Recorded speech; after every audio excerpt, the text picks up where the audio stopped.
Hey everybody, this is Dave from Brick 101, and today's video is pretty different than my normal stuff.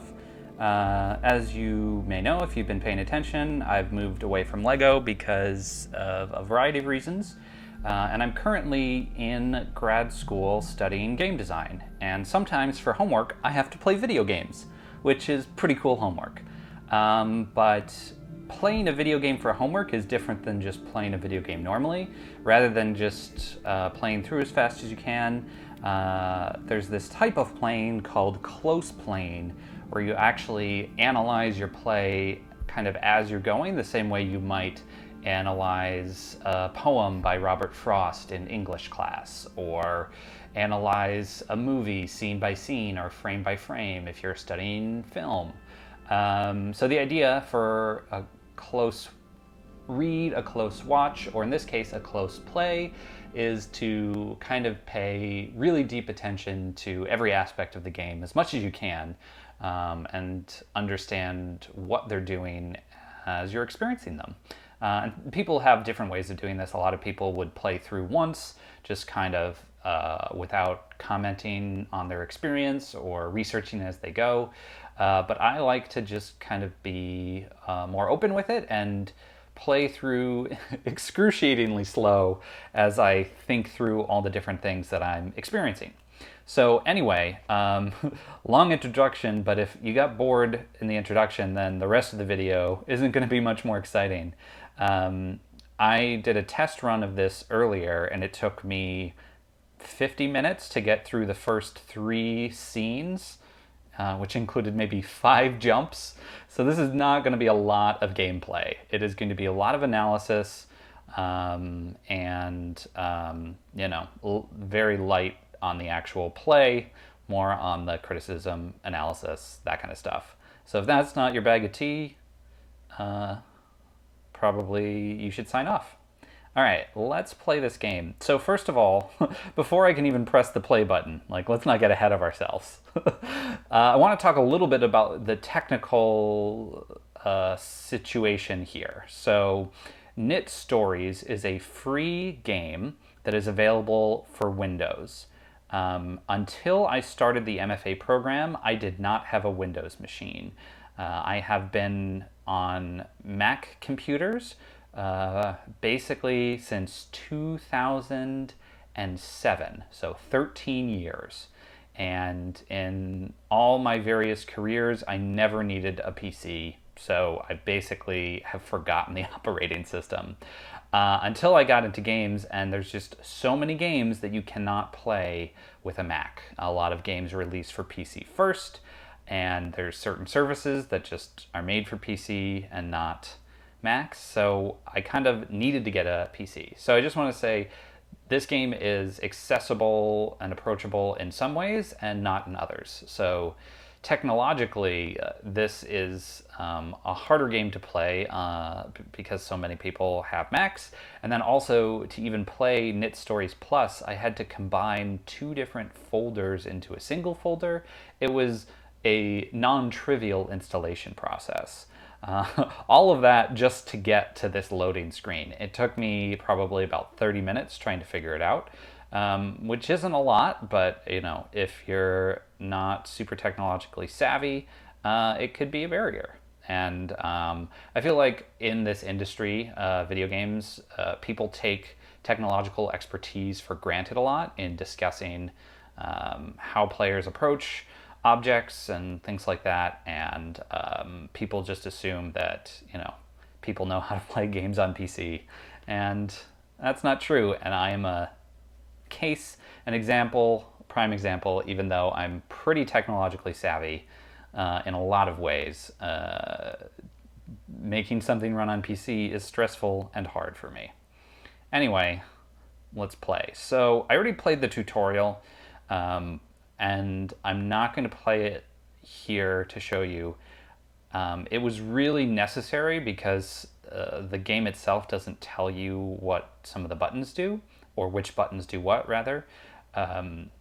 But it's not listed first here, so it's not like the first thing you would theoretically click on. Yeah, anyway, let's just play the game. Slot 1 I started earlier. Slot 2 should just be the very beginning because I started a new slot because my first test of recording this, I got the aspect ratio wrong. Let's hide that little cursor, shall we? All right, screen 1. We are, I don't know, 5 minutes in and just getting to the beginning of the game. So we start out right in the middle of the screen. Now that's a relatively important factor, right? That tells us a lot about the game. You could probably do a whole class on just the first screen of any video game, any good video game. But there is so much that the game is telling you in its opening moments, you might not pay attention to that, but it may be influencing you subtly. So anyway, by placing the character at the middle of the screen, that tells me that going to the left and going to the right are equally important in this game. Also, the aspect ratio of this game, it is a very wide rectangle. This is not a game made for a CRT television with a 4:3. This is not made for 16:9. This is like cinema aspect ratio, which again really emphasizes the horizontality of this game, and also theoretically the world of this game, right? So all we've seen so far is this first screen. If you walk to the right, you will find, oh, I'm gonna jump. So you have S is the button to jump, which again, this game doesn't tell you in any way, this specific piece of the game I'm playing right now. There is a tutorial, but it would be nice to... S was not a button I would have ever thought to press for jumping. Again, I don't play games on PC very much. If S is a common jump button, I don't know it. I tried space, I tried shift, command, and then I gave up and loaded the tutorial since I couldn't figure it out on my own. But anyway, S is jump. And so in class, we're talking about what makes a jump unique. Because there's lots of jumps through many video games. And in platformers, games like this where you move around and jump, the jump is a very important part of the design.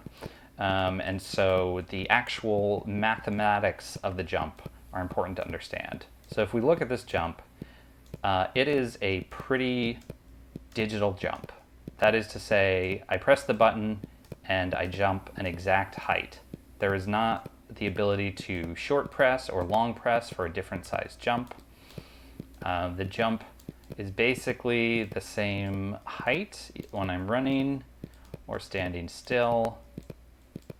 It's maybe a little, it feels a little longer when I'm moving than when I just stand still. But I don't know if that's an illusion. But it does feel different. Anyway, but it's not, it's a pretty heavy jump. Like I'm not in the air for a long time. Now this jump is going to change over the course of the game, but we're not there yet. Anyway, so the jump is basically as tall as this little piece of wall over here. That is not by accident.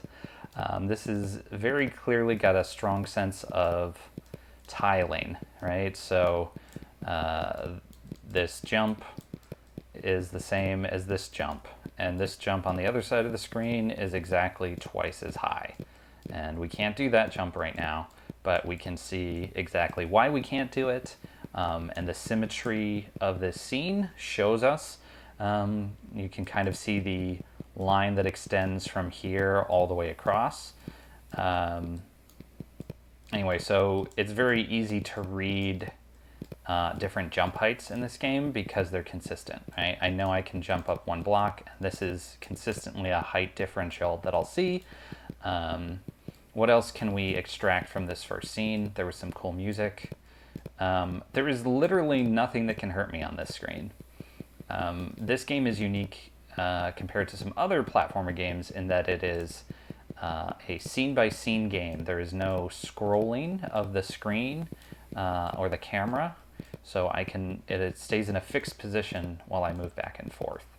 But while I'm on this first screen, we get a little bit of world building, and that this was my house, presumably.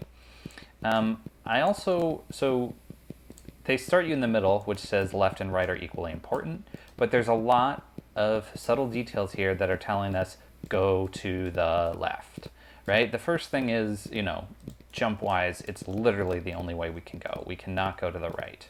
We could try to go to the right, but it's not happening. But then also, if you look at some of the background details, first of all, the asymmetry of this ledge is much closer to your starting position than this one. So this is far away. It's not as enticing as something that's this close. There's also an asymmetry in the size of the windows.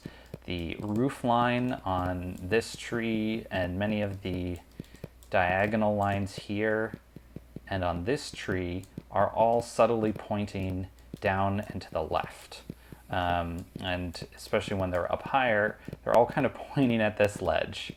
There's a little bit, like this piece kind of points at this ledge, but a lot of the lines just visually point here. There's also more of these hills back here. It is just a slightly more inviting side. So many players would naturally go there without even thinking about the fact that the game is basically telling them to go that way. Because it's rather subtle design if you don't know what you're looking at. All right, that's probably pretty good. Oh, so this jump, if you're just holding one direction and press the jump, you'll do it. If you're one of the people who doesn't know how to hold a button and press another button, you could also press the jump and quickly press over and still make it happen.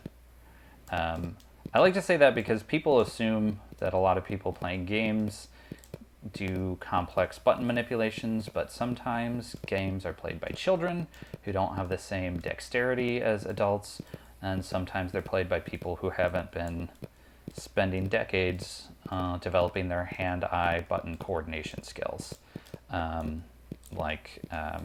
Somebody maybe in their 80s has not spent as much time pressing buttons as somebody in their 30s, just because this type of button interface is not been around forever. Anyway, and if you think about, all right, I'm pressing on a keyboard on a laptop computer. Historically, that would have been a typewriter. That's how we got this button layout. And on a typewriter, you never press two buttons at the same time.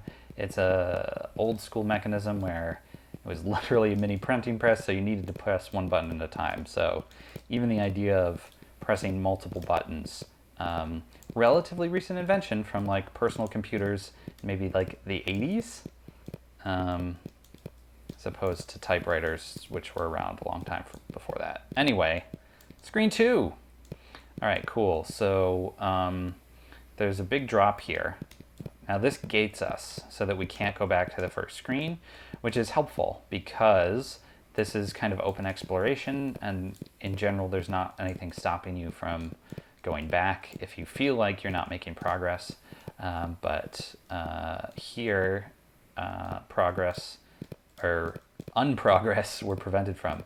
I love this caterpillar. So it's kind of random how it moves. The very first time I played this game, it was moving a lot more, and it almost looked like an enemy for a second. But there's a lot of ways that it is designed that make it not an enemy, just how it looks and acts visually. Notice how it's kind of moving around at random, or random enough to the player. It doesn't have a clear, strong, direct route. It's not coming right at me like a Goomba might, or other characters. It doesn't seem like it's patrolling. It's just kind of minding its own business. It's just a cool little caterpillar. It also almost blends in with the background. It doesn't stand out strongly. Compare its just silhouette, which is just kind of a black line, to this bold red thing over here. That is a big, obvious object, even if you're squinting and looking at the screen, which I'm doing right now. I encourage you to do the same. You'll basically see your character, which is white against the brown, the red object, and then the yellow windows, and not a lot else. I like the world building that's going on here, saying, oh, these aren't necessarily just hills, they're places people live, and there's people out there. You're not alone on this planet. It's not necessarily a Metroid where you're all alone on a desolate planet. You might be all alone throughout the game, aside from our friend Mr. Caterpillar here, but you're not alone on this planet. All right, let's run into that red shiny thing, right? So if you just walk and then you hit it, you'll immediately start running. So this is the run power-up, and it changes your movement, right? So you're moving a lot faster now by default. Your jump can go a lot longer. It is possible to slow down again, but I only know that because of the tutorial. So you can hold A to go slow. What's interesting here is this is very much the reverse of the Mario way of handling running and jumping, where in Mario you have to hold a button to go faster, and by default you're going slower like this. So again, if we're thinking about game feel, which is literally what I'm reading about as we're working on this course this week, Steve Swink talks about, what is the physical input, how does it map to the ways the character moves. We're also looking at, jump heights and things like that. So the feel of Knytt Stories run jump is very different than the feel of Mario's run jump, because I'm not holding a button to do it, or I'm not holding a direction and a button. So Knytt, it feels like I put on the brakes when I hold down A to go slow. I'm like literally restraining myself. Whereas in Mario, I hold down the button to go fast. So it's like pressing the gas pedal versus holding the brake pedal. And it's just a different feeling. And at a base level gives the game a very different feeling. And I just expect that a lot of people probably go through the game running the whole time because it's a pain to actually hold down the button, which shows that Mario's design is bad. JK. All right, so this is our next little jump here. It's the same jump we've done before on the other screen, and there's two short jumps. Not a lot interesting happening. The most interesting thing, of course, is that we're moving faster now. All right, now, the first pit. Notice that it took 3 whole screens to encounter something that could potentially stop us from reaching our goal. We don't even know yet that it will. We're assuming that because it's a pit that goes off the screen, right? That is never a good sign in a video game. But, if this was the first video game we ever played, we wouldn't necessarily know that. So we might be inspired to go explore that and see if it led us somewhere interesting. But assuming that we know what we're doing, okay, so here we could go back. We might cautiously walk up to the pit, plan out our jump. Oh, I fell. It might seem silly to have died right there, but I did it intentionally because as a designer, you have to take into account any type of player who might play your game, and some players are not good at jumping. If you've ever built a level in Mario Maker, you can look at all the deaths on your level. And let me tell you, anywhere somebody can die, somebody will die. And so it's always good to understand what is the experience that a player who dies at this point has. Just as you want to know what is the experience that a player who succeeds at this point. If there's a point that has a differentiation, you should test both paths. And I think a lot of people forget to test their death experiences sometimes. Because here we are on screen 2 again. We had to go all the way back to screen 1, re-get this power-up, which feels weird. If this was a modern game, this is a relatively modern game, but I think it was maybe from 2011? I don't know. Anyway, it's a little bit older, but most modern games have a lot of auto-saving built into them. This is not a game with autosave. Getting a power-up is a place most games would autosave, because it feels weird to go back to before the power-up after having the power-up, even if it's literally just the first 3 screens of the game.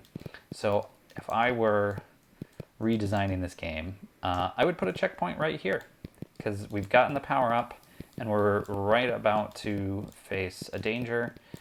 So I would save, because what is the value of the player redoing these first two screens for this player who is not great at jumping?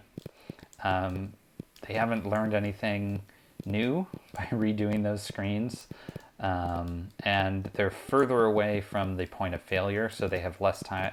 It takes them a much longer time to get back and figure it out. Anyway, here's how I might deal with this jump if I'm just being my actual self who's played platformers for 30 years. Now, if you look closely, there's an amazing thing they do with the background here. Okay, see that like kind of bush hill that's kind of a faint red outline? It exactly maps the character path when they go over this jump. I mean, you can make jumps that don't happen, but what's interesting, right? If I had just gotten that speed power up and I just hold the walk button, I go over the jump. It's not even a jump. It's just a fall. This is a great example of a first jump. It's not too hard because it's downward, right? It's not as hard as if this was an equal height ledge. It is a very gradual, simple jump that you don't even need to press a button, the jump button, to get over. But you have successfully navigated over a pit, and there's this background detail that literally shows you kind of a golden path of where the character can go and should go above the pit. Similar to how you could see this lining up a little bit with where the character can jump up to that ledge. Oh, here's a cool thing. So this is where you can change the mode of the game. So you can change it from easy to normal. And nice that they're telling us what key to press, because it's good to know those things. I like that it defaults to easy. That normalizes playing on easy for players who might want to play on easy, but they don't have to feel like it's a lesser choice than normal because they have to move from normal down to easy. They can just keep it on easy. But if players want to play a little bit harder, they go to normal. And we get a nice little feedback that the button changes color. Green and red, if you can see those colors, but they're reinforced by text. So just easy to normal, letting you know what's happening. I don't love normal for difficulty modes. Oh, I would like something more like, I don't know, light, medium, heavy, I don't know, mild, medium, spicy. Normal implies that it's regular and that easy is less than. It's easier. What if it was normal and hard as opposed to easy and normal? We are marking easy as different, even though it is the default. There's still some level, words have meanings, and you know, it's just something to think about as a designer. But I do like that this pit gives us a fun preview of something. Like, we died, but we got to see like a hint of maybe a place we'll go in the future. That's like a cool reward for death, right? And maybe you haven't thought about rewarding death in your game before, but right, it makes dying a little less painful here because you got to see something new. And in a game about exploration, that's enticing and exciting as opposed to just like disappointing. Cool, I think that's everything about this scene. Ah, the first save point. 30 minutes in, and we got a save point. So you press down to save, and that's great. What did I do? Okay. And now we're at the second dangerous jump. So this is twice as wide as the pit we encountered before. So that was that pit, as this pit. It has also got the dangerous acid, which looks menacing because, I don't know, it's wavy and weird, and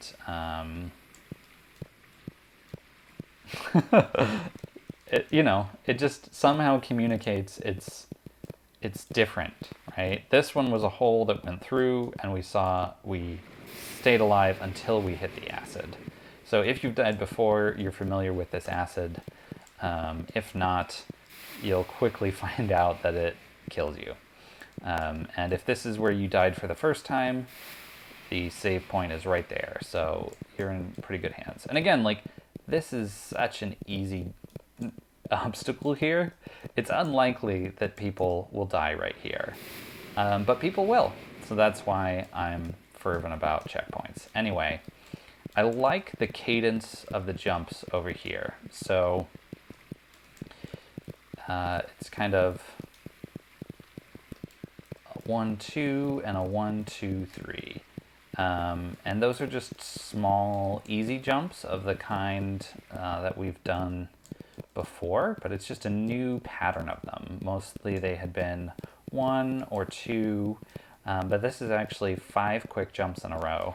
And it almost feels kind of like a musical pattern. Da, da, da, da, da, da. And there's a lot of work that's been done, and I don't know if a lot of work, but anyway, there's one person who's written a lot about cadences in platform obstacles. Patrick Hollerman, I believe his name is. And we can see some of the cadence going on first with the single hole with a downward jump to the double wide hold with a flat approach. This is a harder jump, but not too bad. Like, even just pressing the keys without holding them, if I just press sideways and S, I can almost get across it. Not a lot of people do jumps like this, but I try to think, like, what might my grandpa do if he was still alive and trying to play a video game?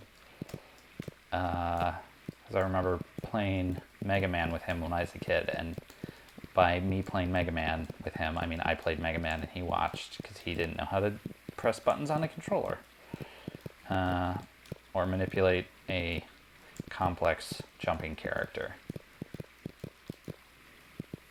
But yeah, I like the cadence of these jumps here. These are pretty safe jumps, right? Nothing's really going to happen here. But it just gives you a different feel. Da, da, da, da, da, da. Oh, and here's a really nice moment. So we get this, like, kind of inverse of the cadence.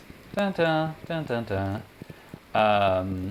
Just in the flow of verticality. It's a nice, not quite mirror, because it's 2 and then 3 as opposed to 3 and 2, looking from the top down. This waterfall is beautiful. This is the first animated background we've seen. It also, right, this whole section here is covered by the waterfall, and the waterfall is moving, and we've learned that moving stuff is bad. So while in some ways it's visually noisy and kind of obscuring the part of the screen we need to worry about, it's also consistent in that the animated part is the area of danger. So whether it's animated water down below, or this waterfall is nicely framing where the 2 jumps are. And it also makes those pools of lava actually stand out pretty well, because they contrast really well with the lightness. It is really yelling at you visually. This is the important part of this screen, this scene, however you want to say it. What else was I going to say? Oh, also I noticed that there's this nice fade here that again kind of matches where the character jumps to successfully get over the pit. So just lots of little subtle things you can see even in the first few screens of a game if it's done well. Anyway, this is a expansion of the cadence, just that we have to be a little more careful, because if we just keep running right after that first jump, it's easy to run into the second pit if you're not ready to jump again. So that I can do pretty much blindfolded because I've done these games for so long, but it'd be very easy for somebody, if they're going too fast, to do that. So they might want to slowly do that. I know it might seem egregious to keep dying in these early pits. I've not even really gotten to the first major power-up this game. But this is what close playing means to me. Oh, another thing I was going to point out.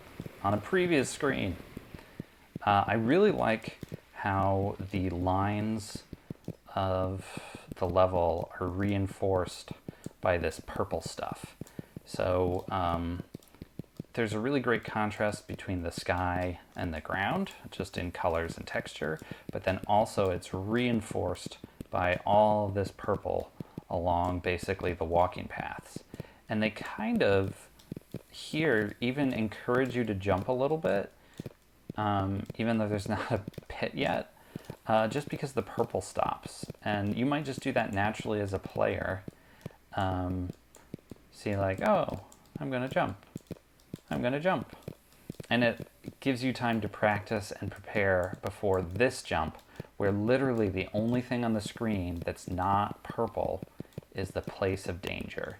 Here they gave you the idea of some pits, just with, and again, this is operating almost at a subconscious level for most players. I doubt most players are analyzing where the purple lines exactly are on screen 2 of Knytt Stories, but that's what I'm doing.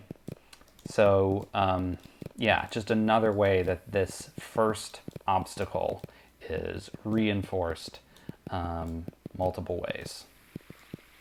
And it starts to break up after that. You know, there's not purple there, but there is purple all the way over here. But then interestingly here, there's no purple here, but the black lines are standing out really well here against the white background, again, because it is stationary while that's moving. So this jump is framed really well, even if it's a new framing device from the purple from before. Let's go ahead and save. I think we can go on to the next scene. Uh-oh, what's that? Uh-oh. Spikes. Oh, that's great. Okay, so I see something with eyes. It has intention. It's not moving. So I approach it carefully. I get to there. It puts its spines out right there. So that makes me nervous because spines, pointy. It's very Kiki, not Baba. There's a famous test of psychologist showed people two shapes. One was spiky and one was round, and asked them to name one of them Kiki and one of them Baba. And people named the spiky one Kiki and the round one Baba.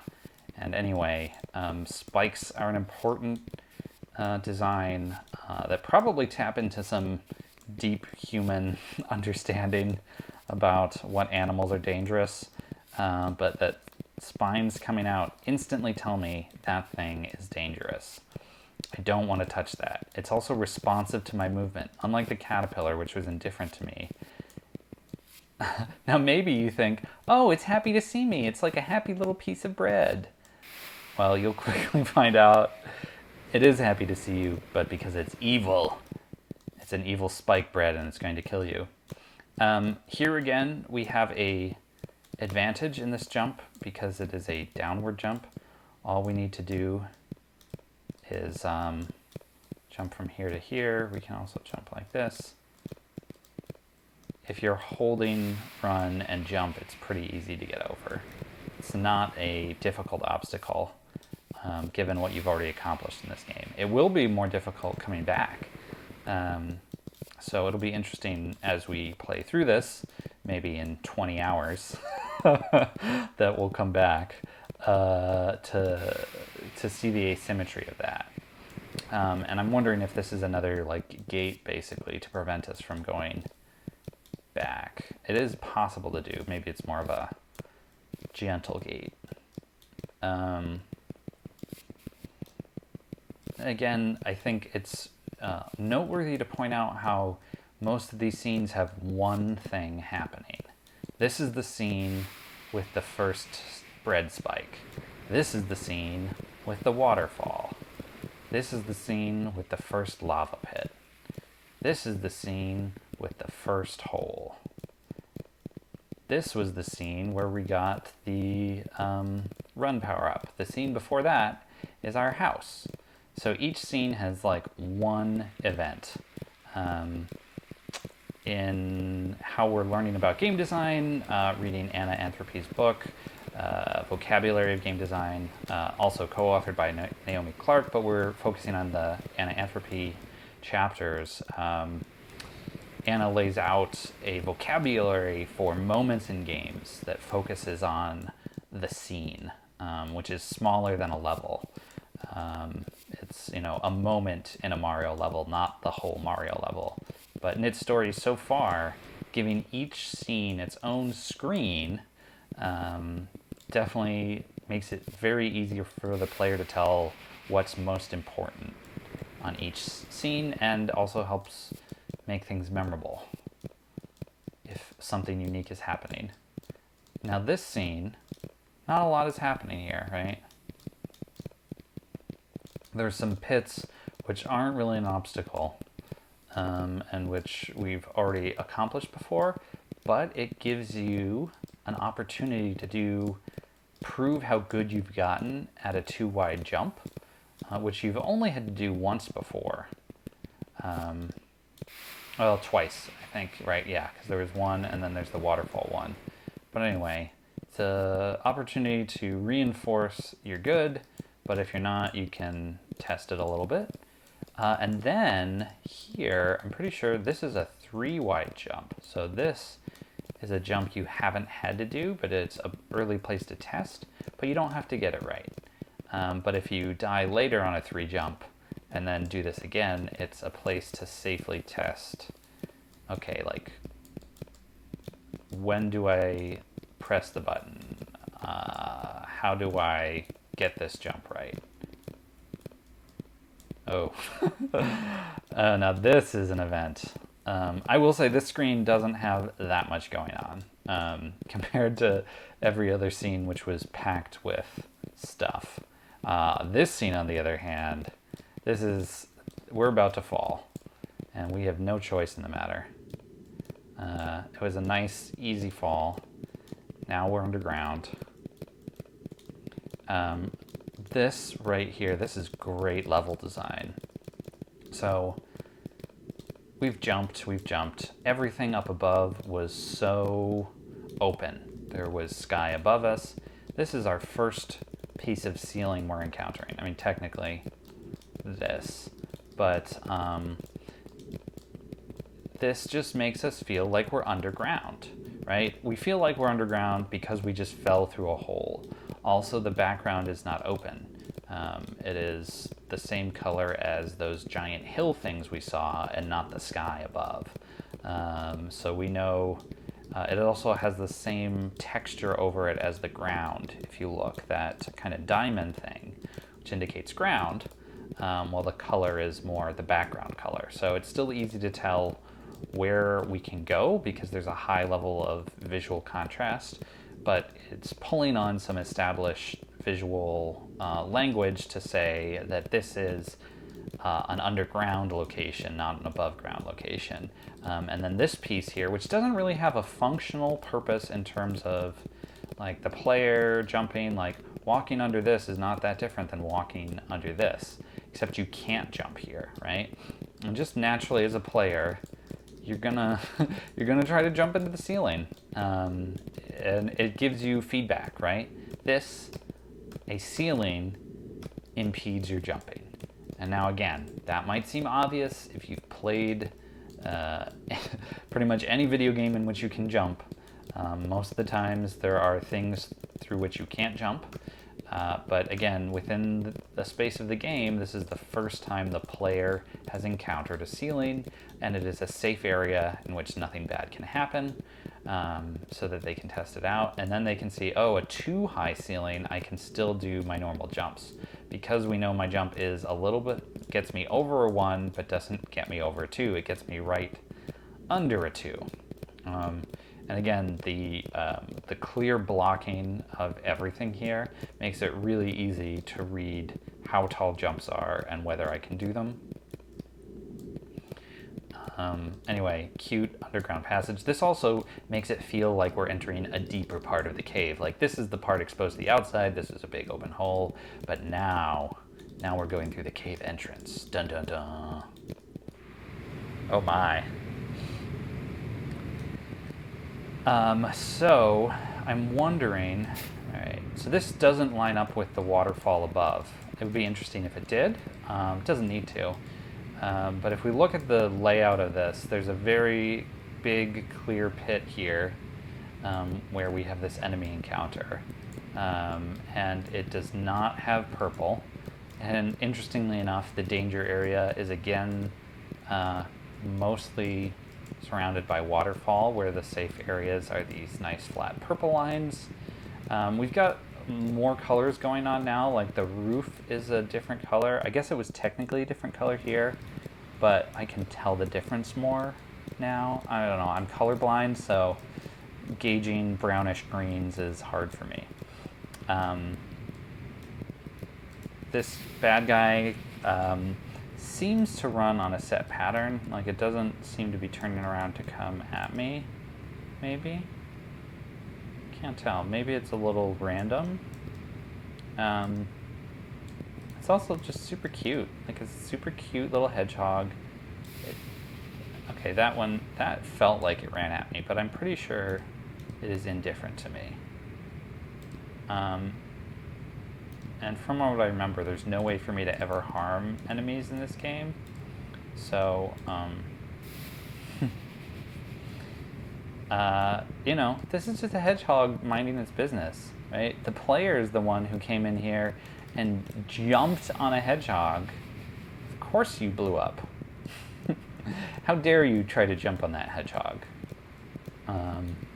Anyway, that's a cute hedgehog. But this is, in terms of the difficulty curve, right? This enemy is more difficult than our spiky bread that we met earlier. It is essentially a moving spiky bread. It's a little sporadic.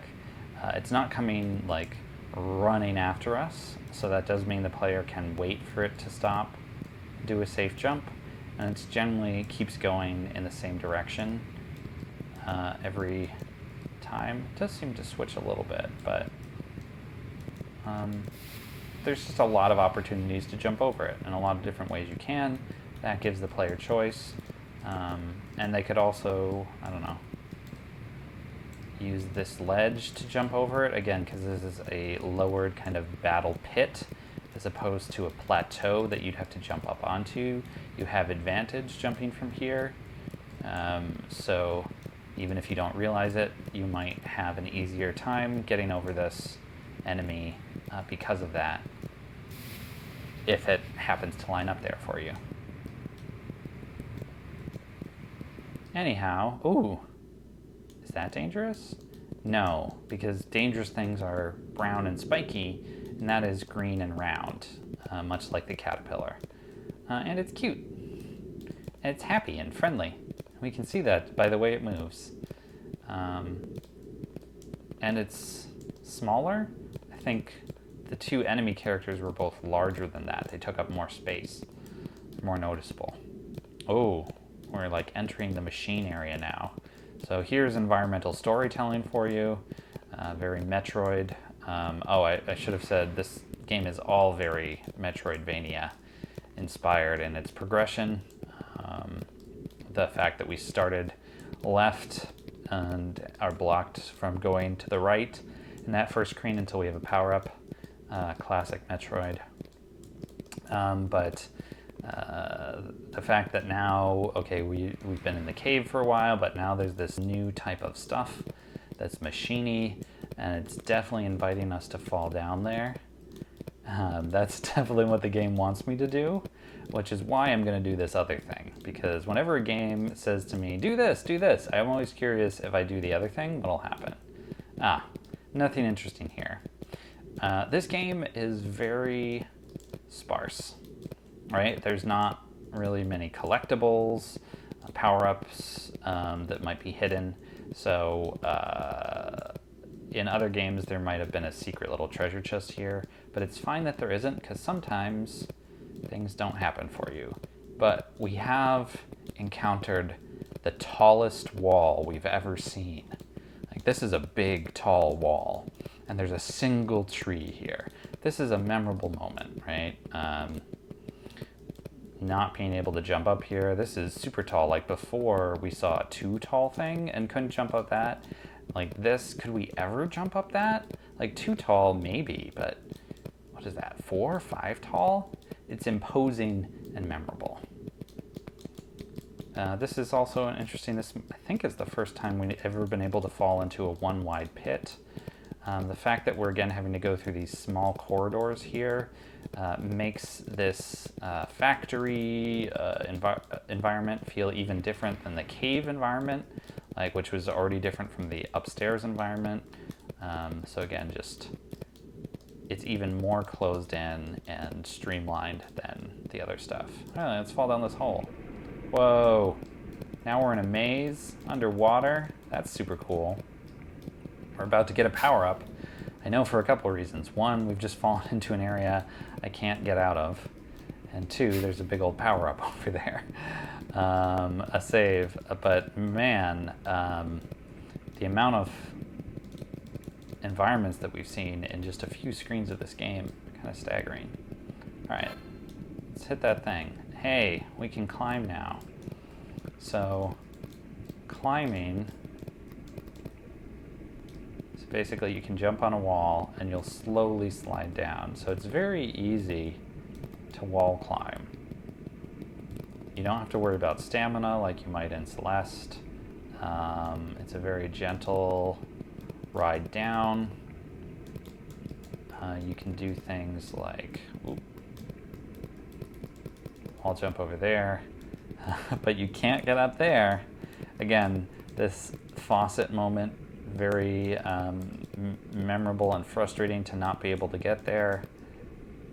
But we can get here, and it's very, because this corridor is so thin right here, it's very hard to not wall jump.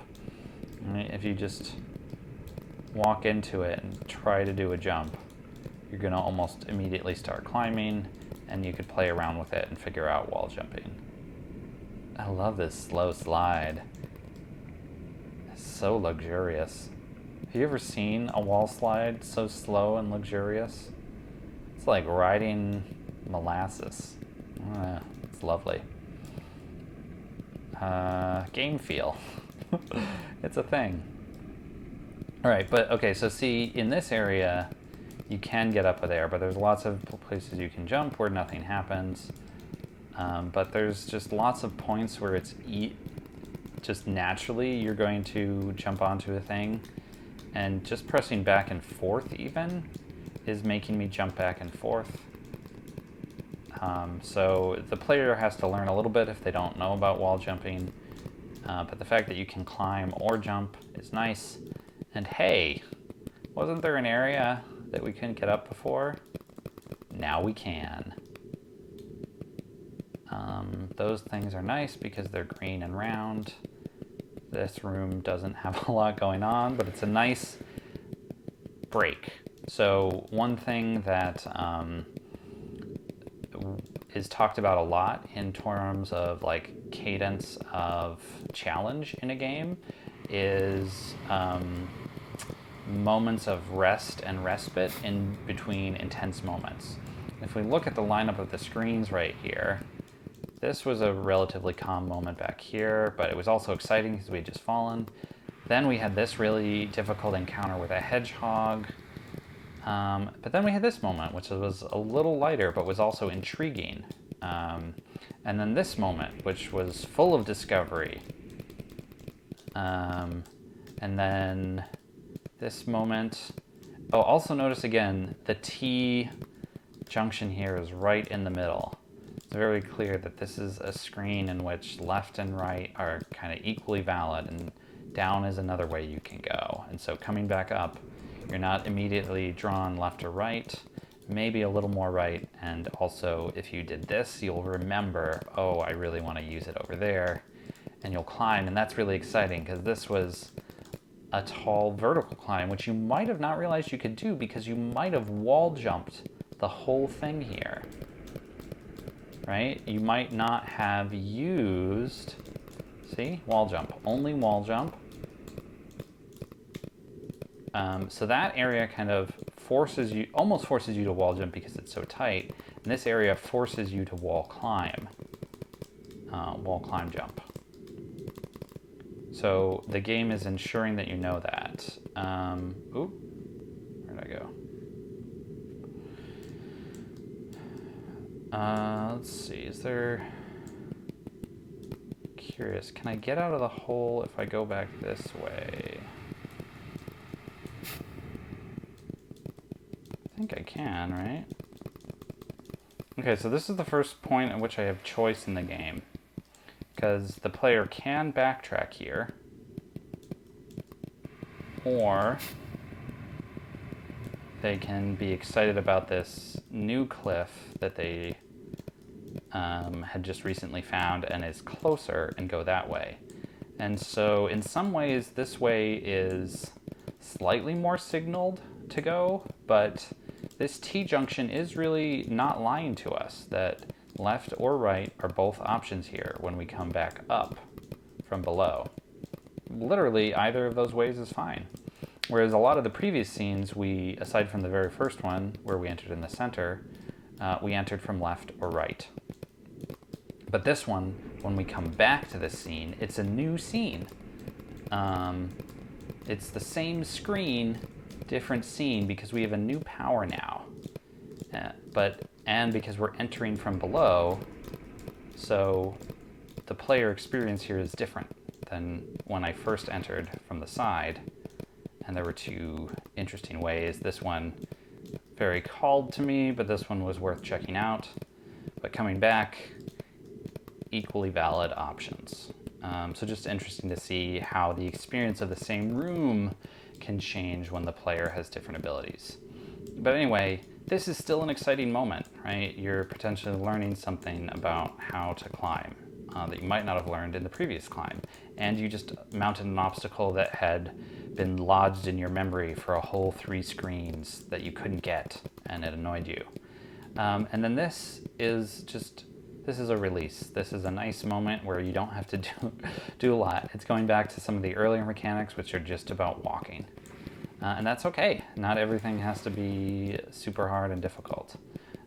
Speaking of hard and difficult, looks like we're about to get some really difficult stuff here. So now we need to climb, and if we take too long, we die.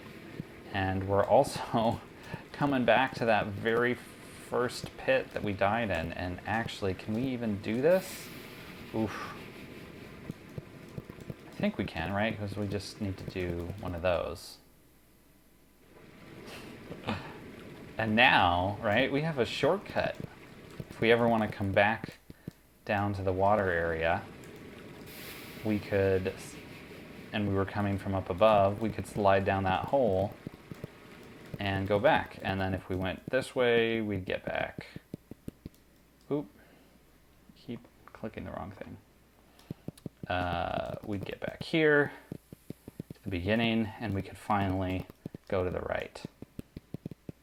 And here's a nice breather that also leads us into a new cave section. And I think we'll call it a night there, because it is almost midnight for me, and almost an hour for all you, if you have stayed with this close play. So just to go back over the the scenes that we looked at over the last hour, now that I can go. Scene 1, equally weighted, you start in the middle. All we could do was jump, and one way we could go and the other we couldn't. Then, oh, remember when we used to walk? And then we got the run power-up. And then here was the first pit, which we fell down a bunch. And now we can slide down. That's where we learned that easy difficulty was the best and normal was lame. Here's where we first saved. That was our first acid pit. This was the waterfall that nicely outlined 2 areas of danger. We also had these fun cadences on the mountain jumps. Here was our spiky bread friend, and by friend I mean nemesis.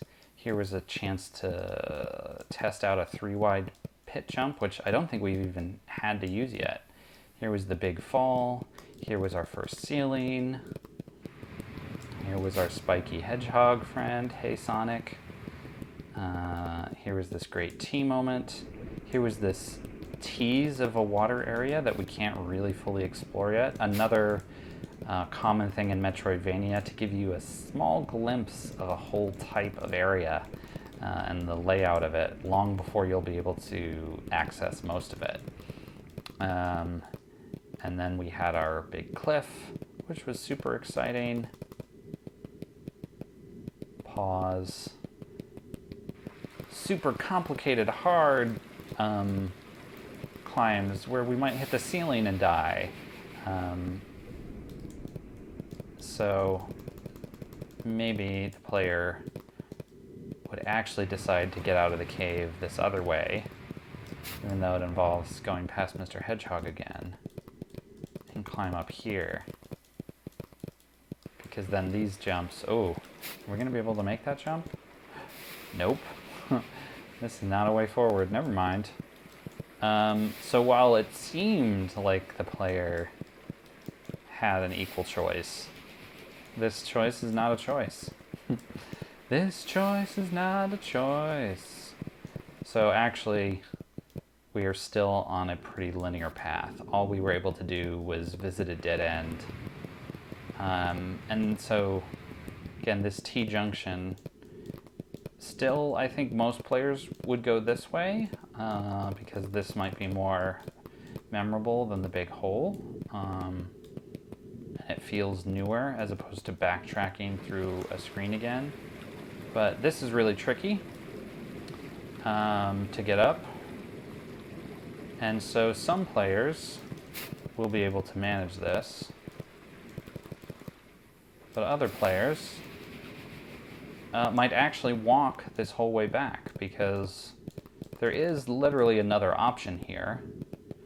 And this is, classic Metroidvania, in that now that we've opened kind of a loop of the world, we can actually navigate it in multiple different ways. So this path back is it's longer, but it's less scary. This bread is the scariest part, because it's a lot of flat and it's not a lot of climbing. So if I wasn't super confident in my climbing abilities, I could go all the way around like that. But if the player, this is also a nice place for the player to test their climbing abilities, and chaining, climbing, and jumping, because there's a lot of that here. Because you can do wall jumps between this width, which is really far, and you can climb up each side. So, and you save here, so even if you die a lot, it's a pretty quick reset to try again. Cool. I said I was going to stop like 5 minutes ago. Now I'm really going to stop. Thank you for joining me for episode 1 of my close play of Knytt Stories, here with Dave Pickett, aspiring game designer on Brick 101.